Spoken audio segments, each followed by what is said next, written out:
Tov à tous. Dans la Haggadah, il y a 4 enfants qu'on écrit, donc le Chacham, le Racha, donc le Chacham l'intelligent, le Racha celui qui est méchant, le Tam le simplet, Vesheino Yodé Lishol et celui qui ne s'est même pas posé de questions. Et donc ça aussi, c'est les enfants qui aiment bien le lire. Alors personne n'a envie de faire le Racha, enfin tout le monde veut faire que le Chacham. Et nous, on pense que c'est quoi le Chacham? C'est celui qui a compris, qui est Akadosh Baruch Hu, et il suit les principes d'Akadosh Baruch Hu, et sa vie, elle est bien, sa vie, elle est belle. Le Racha, c'est celui qui n'a pas envie d'écouter Akadosh Baruch Hu, et il dit Mazot Achuki Maelu, c'est quoi vos lois à vous? Moi, ça me regarde pas, moi, j'ai rien demandé. Le Tam, c'est celui qui vit sa vie sans vraiment se poser de questions. Il est là, on lui dit d'aller à droite, il va à droite, on lui dit d'aller à gauche, il va à gauche. Il est Tam, il est simple. Evesheno Yodé Alishol, alors lui, il pose même pas de questions. C'est-à-dire qu'encore, il y en a qui vont se poser des questions dans la vie, pourquoi ça va pas, pourquoi il y a des souffrances, pourquoi c'est comme ça, pourquoi lui il a dit ça. Chez Eno Yodé Alishol, alors lui, il se pose aucune question. Et on a l'habitude, en fait, de voir ça dans l'ordre que le Chacham, c'est le meilleur, et que Veeno Yodé Alishol, c'est celui qui est vraiment le plus simplet du simplet. Et si on prenait les choses à l'inverse, on voit que même dans le Seder de Pessah, on l'avait déjà expliqué, c'est qu'il y a un Seder. On appelle ça le Seder de Pessah, c'est un ordre. Maintenant, il n'y a pas d'ordre. On commence, on fait le kidouche, on fait motis en bracha, on trempe un légume. Il n'y a tellement pas d'ordre qu'on comprend que c'est l'ordre d'Akadash Baruch Hu et que dans ce monde, nous, on a envie d'avoir notre ordre à nous. Moi, il faut qu'on me respecte dans tel et tel domaine. Moi, il faut qu'on me parle de telle et telle façon. Moi, il faut qu'on m'offre tel et tel cadeau. Nous, on a notre cédère à nous. Akadash Baruch Hu te dit, attends, t'as pas compris. Ici, tu es dans mon monde. Moi, je sais ce qui est mieux pour toi, donc respecte mon ordre à moi. Et donc, en fait, dans l'ordre qu'on pense, le Chacham, c'est le plus intelligent et le dernier, c'est le moins intelligent. Et si on prenait les choses à l'inverse, c'est qu'en fait, on commence nos vies et on est Chacham. Ouais, ça va, je sais, j'ai fait des études, je sais comment je vais faire ma vie, j'ai mes parents qui sont derrière moi, normalement je devrais y arriver. On est chacham, on a des connaissances. Et ensuite, on arrive dans nos vies et on arrive au stade de rachat. C'est quoi rachat? On découvre un petit peu le monde, que les gens, bah, ils sont pas honnêtes, que les gens, ils vont nous mentir, que les gens, ils vont profiter de nous, que les gens, ils vont faire des choses qu'on n'a pas envie. Et donc, en fait, on découvre un petit peu la riche out, le mal dans ce monde. Et on se dit, attends, mais ça sert à quoi de faire la Torah si tu mens? Ça sert à quoi de faire la Torah si t'es pas droit dans tes chaussures, etc. Et on arrive ensuite à Tam. On voit qu'on ne peut pas changer le monde. On arrive au stade de Tam, de simpler. Akadash Baruch Hu, finalement, il nous a dit de faire la Torah, et ben on va faire la Torah. Je vais pas me poser des questions, est-ce que, par exemple, je dois donner de la tzedaka? Je sais pas si c'est un vrai pauvre, moi. D'où je sais, il a pas de théouda, il a pas de feuille, je sais pas si c'est un vrai pauvre, mais moi je suis Tam. Hachem, il m'a dit de donner de la tzedaka, je donne de la tzedaka. Je vais pas commencer à réfléchir tout le temps et à mettre mon cerveau à moi dans le monde d'Akadash Baruch Hu. Et le dernier, Vesheno Yodé Alishol, c'est peut-être lui le plus intelligent. C'est qu'il a tellement confiance à Akadash Baruch Hu qu'il a même plus envie de poser des questions et son envie de poser des questions, elle disparaît. Il ne sait même plus poser des questions. Ça veut dire qu'on va lui dire, mais tu te poses pas de questions, pourquoi est-ce que telle et telle chose, elle t'arrive? Lui, il a tellement confiance à Akadosh Baruch Hu qu'il se dit, écoute, moi je suis dans un monde, c'est le monde de Dieu, c'est ses lois à lui, pourquoi je vais commencer à me poser des questions? Pourquoi je vais avoir envie maintenant de commencer à chercher le pourquoi du comment? J'ai passé par cette étape du pourquoi du comment. Quand j'étais un grand intelligent, un grand chacham, j'ai posé pourquoi cette chose-là, il faut comme ça, et si je donne du maaser, je vais avoir en retour. J'ai passé aussi par le stade de rachat où j'ai vu le monde entier qui était contre moi et que personne ne m'aimait et que tout le monde m'a abandonné et que tout le monde m'a rejeté et que je pouvais pas avoir d'amis fidèles et que c'est fini, je donnerai plus ma. J'ai passé par là et j'ai passé par le tam aussi, le tam où je me suis dit bon écoute, c'est quoi, faut que j'arrête de me stresser dans ma vie. De toute façon, je gère pas les choses. C'est Akadash Baruch Hu qui m'envoie les choses. Aujourd'hui, je suis Ve'eno Yodé Alishol. Je sais même pas poser des questions. À quoi ça sert de poser des questions? Il y a une chanson qui dit que Abba lo shoalim sheelot. Akadosh Baruch Hu, on ne lui pose pas des questions. Celui qui, à travers la sortie d'Égypte, il arrive à avoir une vraie émouna en Akadosh Baruch Hu, qui comprend que Nachon, Avadim Aïnou, on était des esclaves, mais on n'est plus des esclaves. Il y a marqué quoi? Que même on était des Ovdei Avodazara. Il y a marqué dans la Haggadah qu'on était des Ovdei Avodazara. Mais comment tu peux me dire qu'on était des Ovdei Avodazara?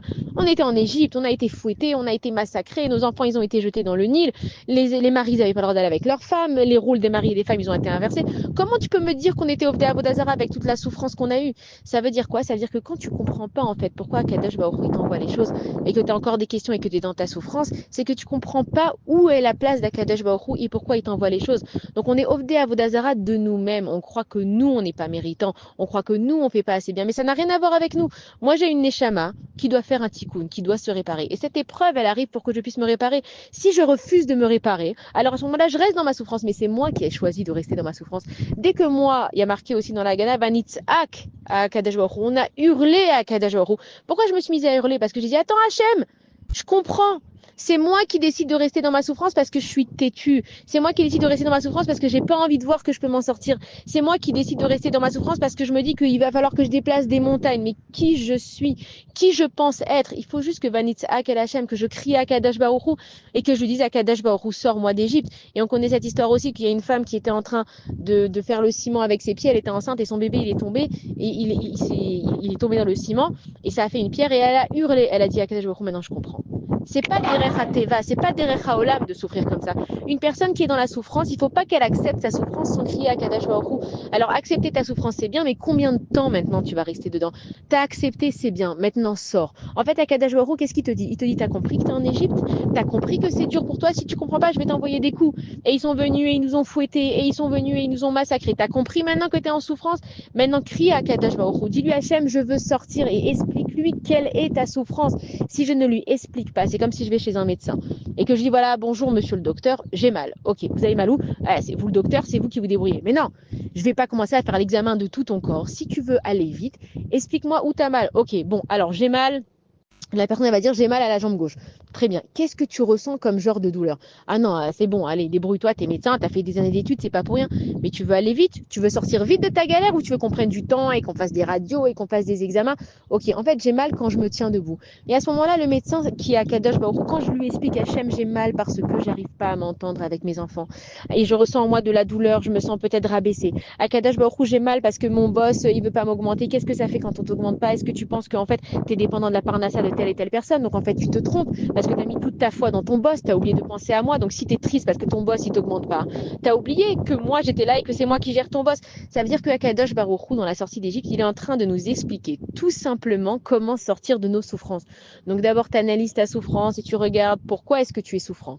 Ensuite tu décris ta souffrance à Akadosh Baruch Hu et après tu dis au médecin qui est à Akadosh Baruch Hu, tu dis aïe j'ai mal Hachem, j'ai mal dans cette souffrance, je suis pas bien ici. Et Hachem il va te dire pourquoi t'es pas bien. Il faut savoir que dans le pays d'Égypte, il y a 80%, c'est énorme, des juifs qui sont restés. Il n'y a que 20% qui sont sortis parce que les autres, ils ont dit bon, écoute, ça va, nous en Égypte, ça va, on a quand même un bon poste.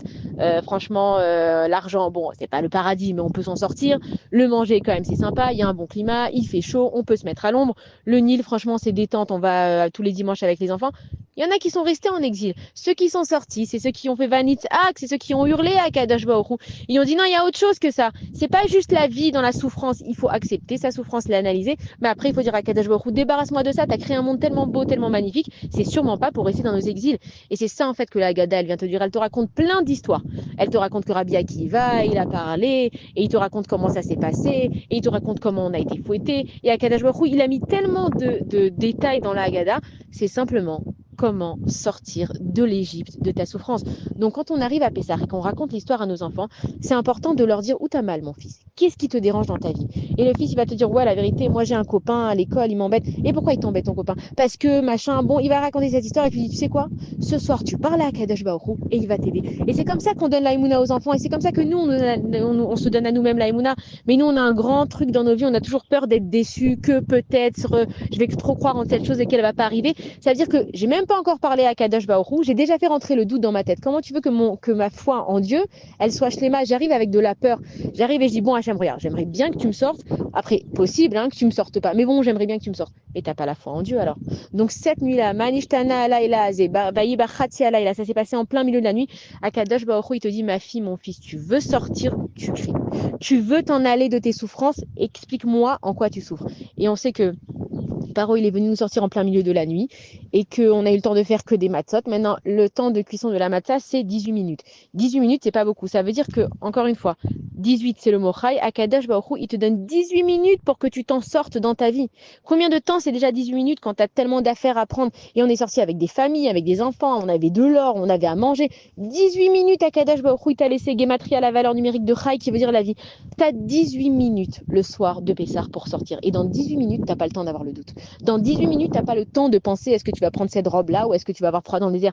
Quand tu as 18 minutes, tu prends ce que tu as besoin de prendre. C'est ton mari, ta femme, tes enfants et tu t'en vas. Et c'est ça que Akadosh Baruch Hu, il te dit quand tu sors de la souffrance, pense à l'essentiel. Arrête de croire que lui, elle, machin, comment on va faire. On n'a pas eu le temps. En 18 minutes, j'ai pas le temps d'aller prévenir mes parents. J'ai pas le temps d'aller prévenir mes voisins. En 18 minutes, je m'occupe de moi-même. Et c'est ce que Dieu, il te dit. Moi, je m'occupe de chacun d'entre vous. Arrêtez de penser que vous êtes la roue de secours du monde entier. sors-toi, sors ta famille, sors tes enfants. Donc le soir du Seder, on fait attention de de parler à chacun. Quelle est ta souffrance et comment est-ce que tu veux sortir de ta souffrance? On crie à Kadosh Baruch Hu. Et celui qui a une émouna parfaite, il sort soit de sa souffrance vraiment comme il faut, soit au moins il arrive à décrire à Kadosh Baruch Hu sa souffrance jusqu'à ce qu'il arrive à en sortir Be'ezrat Hashem. Bonne journée à tous.